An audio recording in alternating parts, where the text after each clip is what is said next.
आप देख रहे हैं समाचार एजेंसी ऑफ इंडिया में साइन न्यूज। नमस्कार दोस्तों, समाचार एजेंसी ऑफ इंडिया की साइन न्यूज़ में एक बार फिर आपका स्वागत है। अभी हमने आपको पिछले एपिसोड में बताया था स्वामी अविमुक्तेश्वरानंद महाराज के द्वारा राम मंदिर के बारे में उनके क्या विचार थे।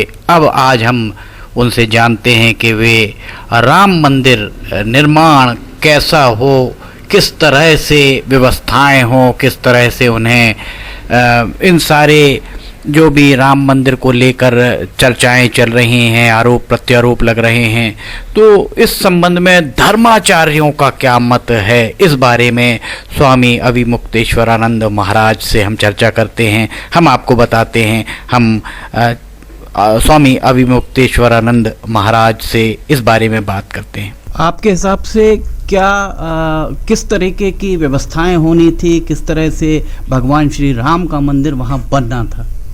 देखिए, बात तो यही है ना कि राम थे, इस बात का ज्ञान हमको पुराणों से होता है और पुराणों में ही विधि विधान भी बताया गया है कि कैसा मंदिर हो।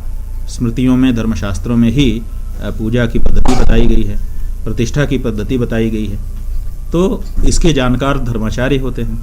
तो जो धर्माचार्य हैं वो धर्म के ज्ञाता हैं, जो राजनीतिज्ञ हैं वो राजनीति के ज्ञाता हैं। इसी तरह से जो कानूनविद है वो कानून का ज्ञाता है, जो स्वास्थ्य के बारे में जानकारी रखता है वो उसका विशेषज्ञ है। आप पत्रकार हैं, आप इस पत्रकारिता के क्षेत्र के विशेषज्ञ हो सकते हैं।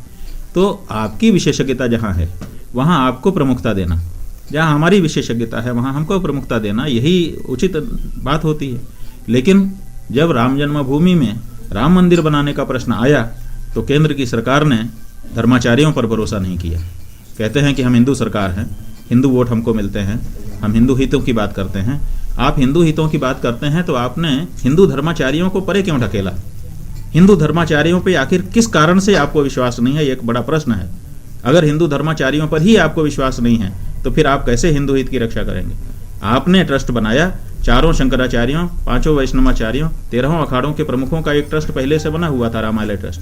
आपने उसको हटा दिया, हटा करके आपने नया ट्रस्ट बनाया। ये भी नहीं बताया कि हम इस ट्रस्ट को क्यों हटा रहे हैं। आपने किसको बना दिया? हमने गिना दिया। आपने अपने संगठन के, आपके लोगों को बना दिया।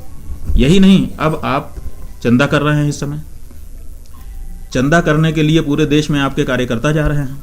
अभी छत्तीसगढ़ के प्रमुख सचिव ने राम जन्मभूमि तीर्थ क्षेत्र ट्रस्ट को पत्र लिख करके पूछा था कि आपने चंदा इकट्ठा करने की जिम्मेदारी किन संगठनों को दी है।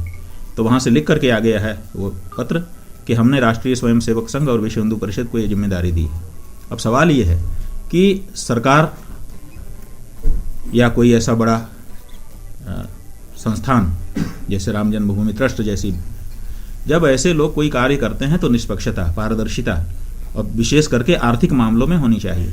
ये आर्थिक मामला है, आप कलेक्ट कर रहे हैं रुपया, इसमें अमानत में खयानत ना हो जाए, इसका तो विचार करना पड़ेगा। तो सबसे पहली बात है, जब ऐसा कोई प्रकरण आता है आर्थिक, तो 2 चीज़ों का विचार सरकारें करती हैं। एक तो टेंडर निकालती हैं, निविदा निकालती हैं, सार्वजनिक सूचना करती हैं कि भाई ये काम होना है, इसके लिए जो लोग इच्छुक हों वो अप्लाई करें। और फिर उनमें से जो सक्षम होते हैं संस्थान, उनको अवसर दिया जाता है, लेकिन ये देख करके कि इन्होंने कहीं गड़बड़ी तो नहीं की है पहले किसी काम में, ब्लैक लिस्टेड तो नहीं है। ठीक है ना, ये 2 बात का तो विचार होना चाहिए। तो पहली बात तो ये है कि ये विचार नहीं हुआ कि हम, आपने किस आधार पर, आप तो एक ट्रस्ट हैं, आपने विश्व हिंदू परिषद और राष्ट्रीय स्वयंसेवक संघ, इन 2 संस्थाओं को किस आधार पर चंदा इकट्ठा करने का क्या गुण देखा आपने, और बाकी संस्थाओं को क्यों नहीं बुलाया गया? क्या बाकी संस्थाएं ये सेवा देने के लिए तैयार नहीं हो सकती थी?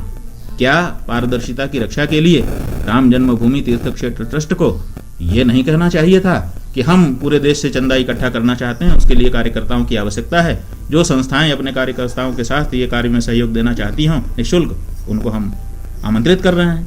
जो संस्था चाहती है आपको देती है। अगर 2 ही संस्था आती तो 2 को आप दे देते, लेकिन अगर दूसरी संस्थाएं आती तो उनको भी आपको काम देना चाहिए था। एक बात तो यहाँ पारदर्शिता नहीं दिखाई गई, यहाँ भाई भतीजावाद दिखाया गया। मेरी संस्थाएं हैं, मेरे परिवार की संस्थाएं हैं, जिस परिवार से मैं हूँ उसी से, इसलिए उनको आपने काम दे दिया। तो पहला पक्षपात हुआ, इसका मतलब पक्षपात हो रहा है। इसका मतलब कि कुछ लोगों की चीज़ बनाई जा रही है इसको, ये पूरे समस्त सनातन धर्मियों की चीज़ नहीं बन रही है। दूसरे, ये भी देखा जाता है कि ये जो कंपनी जिसको हम काम दे रहे हैं, संस्था, वो संस्था ने पहले कोई गड़बड़ तो नहीं किया है। विश्व हिंदू परिषद को आपने काम दे दिया, विश्व हिंदू परिषद ने पहले ही चंदा उतार लिया है पूरे देश से राम मंदिर निर्माण के लिए ईंट पूजा करके, और उसका हिसाब आज तक नहीं दिया है। मांग मांग के थक गए लोग। शंकराचार्य जी ने मांगा, दूसरे धर्माचार्यों ने मांगा, और दूसरी बहुत सारी संस्थाओं ने मांगा। कभी कभी आपने कुछ कहा ही नहीं, कभी कभी जब कहा तो कभी कुछ कहा, कभी कुछ कहा, कभी कुछ कहा। सही हिसाब पिछले चंदे का विश्व हिंदू परिषद ने आज तक जनता के सामने नहीं रखा है।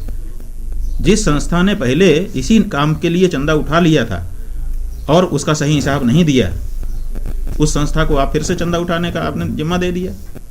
दूसरे, आप देखिए कि जो कार्यकर्ता काम करते हैं वो अपना खाना तो चाहते हैं, अपना पीना तो चाहते हैं, अपना पेट्रोल का पैसा तो चाहते हैं कि नहीं? बिना खर्चे को कोई कार्यकर्ता काम करता है कहीं? हजारों कार्यकर्ता आपके पूरे देश में राम जन्मभूमि के लिए चंदा उठा रहे हैं।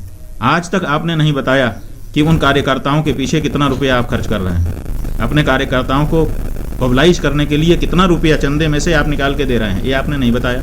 इसका मतलब कि आप फ्री में करवा रहे हैं। तो फ्री में कैसे हो सकता है? फ्री में कोई अपना समय कैसे दे सकता है? क्योंकि अपना समय 1 दिन दे देगा, 2 दिन दे देगा, लंबे समय नहीं दे सकता। घर वाले कैसे उसको जाने देंगे? कहेंगे भैया कुछ कमा के लाओ।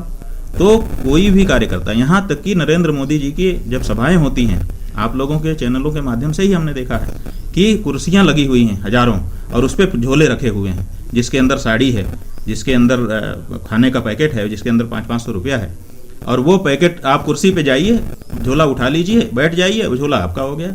यही ना? तो इसका मतलब कि 5 घंटे 4 घंटे की जो रैली है, उस रैली को सुनने के लिए जब 500 रुपया और खाने का पैकेट और कपड़ा देना पड़ता है, तो दिन भर जो चंदा मांग रहा है कार्यकर्ता, उसको कुछ नहीं देना पड़ रहा है, कुछ तो देना पड़ रहा होगा। वो क्या दे रहे हैं आप? आज तक आपने नहीं बताया। इसका मतलब कि अंदर खाने दे रहे हैं। अंदर खाने आप चंदे में से अगर कुछ दे रहे हैं तो क्या ये अमानत में खयानत नहीं है? क्या ये भगवान राम के मंदिर के लिए दिए जाने पैसे में से गड़बड़ी नहीं है? तो ये सब ऐसे प्रश्न हैं जो हम लोगों के मन को मथ रहे हैं। और आपने इसको राम जन्मभूमि के मंदिर को भाजपा का मंदिर बना दिया। अब भाजपा के ही लोग इसमें सब कुछ करेंगे, भाजपा के ही ट्रस्ट में रहेंगे, भाजपा के ही चंदा देंगे, भाजपा के ही चंदा वसूलेंगे। इसका मतलब कि दूसरी पार्टियों में हिंदू है ही नहीं। तो ये जो आप एक धारणा बनाते चले जा रहे हैं, इसका परिणाम क्या होगा? इसका परिणाम ये होगा कि जो भाजपाई हिंदू होगा वो वहाँ जाके दर्शन करेगा, दूसरी पार्टी का हिंदू वहाँ जाना ही परहेज करने लग जाएगा। तो क्या ये एकांगी नहीं हो जाएगा? क्या ये समस्त राम भक्तों में फूट नहीं हो जाएगी? क्या इसका एक अच्छा परिणाम आएगा? ऐसे बड़े सारे प्रश्न हैं। तो इसलिए हर तरफ अंधेरा ही दिखाई देता है राम जन्मभूमि के मामले में। तो सुना आपने क्या विचार थे स्वामी अभिमुक्तेश्वरानंद महाराज के। उनके द्वारा बहुत ही साफ गोई के साथ समाचार एजेंसी ऑफ इंडिया से चर्चा की गई और समाचार एजेंसी ऑफ इंडिया को बताया गया कि किस तरह की व्यवस्थाएं, किस तरह की जो आदिकालीन परंपराएं चली आ रही, उन परंपराओं के हिसाब से यहाँ सब कुछ संपादित होना था। समाचार एजेंसी ऑफ इंडिया के सिवनी ब्यूरो से लिमटी खरे की रिपोर्ट कैमरामैन अखिलेश दुबे के साथ हम फिर हाजिर होंगे। फिलहाल आपसे इजाज़त लेते हैं। नमस्कार।